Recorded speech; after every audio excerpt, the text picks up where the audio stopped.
All right, hello, my friends. My name is Darren Gerdes. I'm just a professor trying to provide you context in the war in Ukraine. It is Tuesday, December 10th, 2024, and this is the Daily Brief. So we'll start here. There are 1,350 Russians off the battlefield, and we'll talk about what that means relative to like last month in just a moment. 5 tanks off the battlefield, 7 armored fighting vehicles, 3 artillery systems, 48 vehicles, and fuel tanks. So let's compare notes between November and December. And yesterday I was looking at this, and it looks like it's kind of, the tempo seems to be slowing a bit, and maybe it is, and it's not going to be a straight line.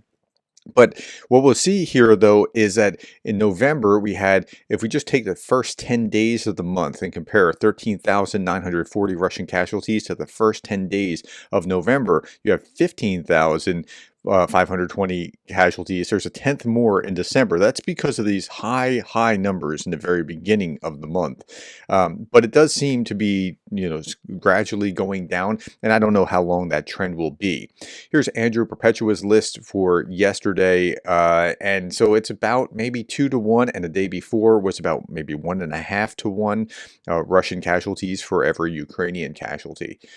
Okay, over the past day, Russia killed 2, injured 7 people in Donetsk Oblast. We're not talking about soldiers, we're just talking about civilians.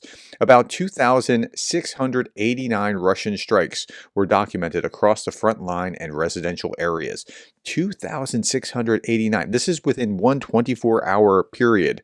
That's what it's like living in Ukraine right now. Russia is trying to make Kherson uninhabitable and wages a brutal campaign against civilians, striking vehicles, buses, even pedestrians with indiscriminate attacks.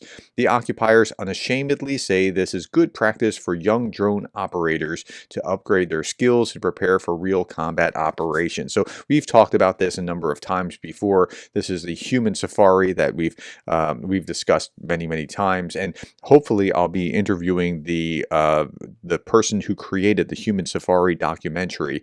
I was on Red Lines on UATV with him not too long ago. Okay, armed forces of Ukraine likely struck a large ammunition depot of the occupiers in the captured city of Yenikivy. I don't know if I pronounced that right. Please correct me in the comments if I'm wrong. Footage from the occupied city in the Donetsk region has been shared by local Telegram channels. The occupation city authorities have initiated an emergency evacuation. So if you actually didn't hit it, there's probably not going to be an emergency evacuation. But residents of more than 10 streets were ordered to urgently gather documents and essential items and proceed to designated assembly points. The editorial team of Nexta has reportedly identified the strike location. Satellite images from Google Maps show a large warehouse with numerous containers resembling those used for storage ammunition. So they figured out where it is. You can see that there was a big explosion, so it looks like a legitimate thing. Meanwhile, Russia reportedly produces more than 300 Oreshnik ballistic missiles annually. So every year there's 300 of those that get produced in Russia because, they have no other things going on. At a rate of 25 per month, Military Watch magazine says originally developed in the 80s, these missiles have a 4,000-kilometer range and can carry multiple independently targetable warheads. So that's that one thing that hit that Putin was saying originally was a response for long-range strikes into Russia, and then Gerasimov later said, no, this was pre-planned. It wasn't a response to anything. We just had this going on before. It just happened to be. Sure. Okay, let's look at the front line. Major Russian assault looms despite Ukrainian tactical successes near Pokrovsk. They're still holding out, but it is a desperate feel for the Ukrainians trying to hold Pokrovsk. Russian forces prepare for Pokrovsk siege in Donetsk Oblast while maintaining pressure on Ukrainian positions. Okay, so there was this really interesting comment by Andrew Perpetua. He's the guy that does the updates every day about how many losses of vehicles and things along those lines. 2 things can be true at the same time, and I'm going to look at the second first and then the first. Ukrainian forces in Pokrovsk are overwhelmingly outnumbered and feel hopeless as a result. They are. They really do feel bad. The morale is low. They feel besieged. I understand. There's not enough men, that sort of thing. Okay, but at the same time, Russia is advancing south of Pokrovsk at a huge sacrifice, taking monstrous casualties and capturing a very small amount of land.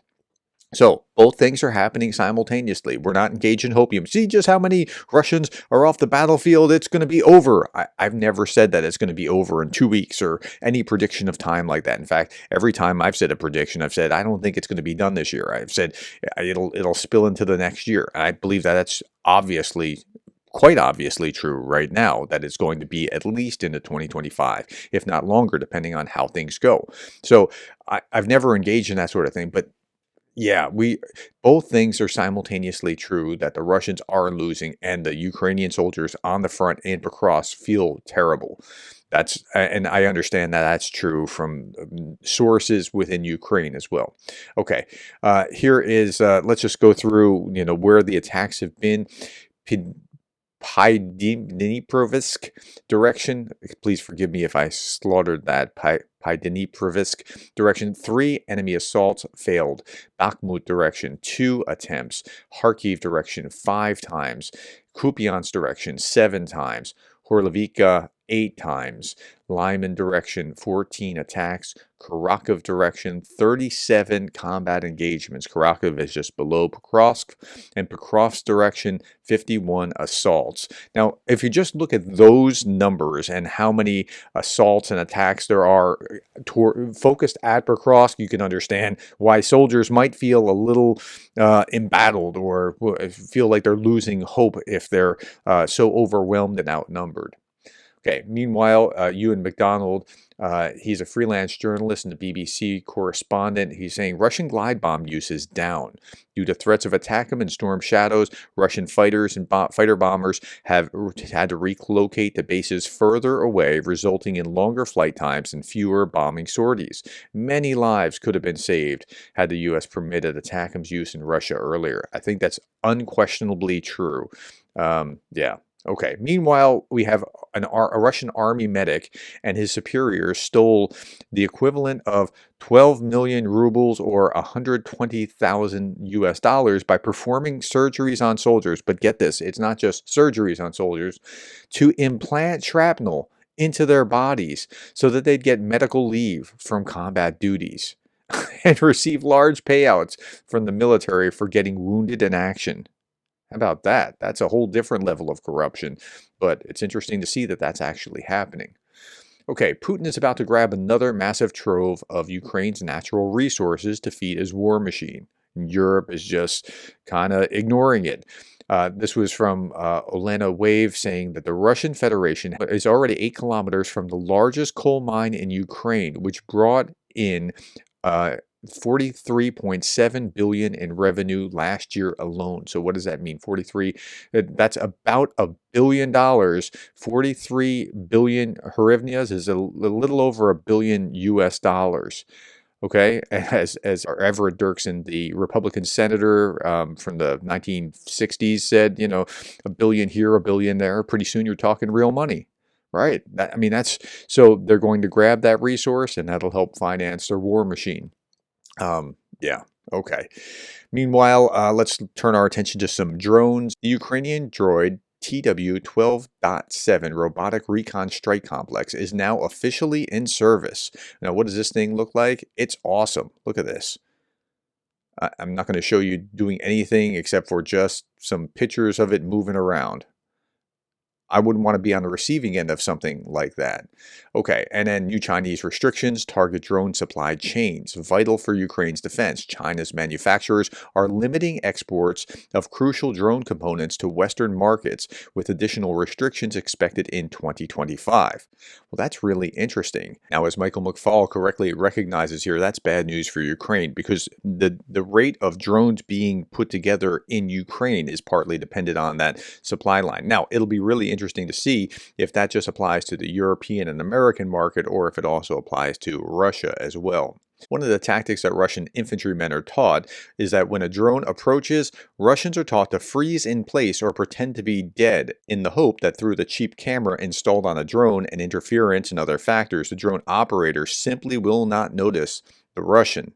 This is video from the 68th Brigade of Ukraine, except that doesn't work if you're standing up on pavement. Like maybe if you're lying down in the brush somewhere, that would work, but this guy is not going to be with us much longer. Now, these drones can actually see thermal images at night.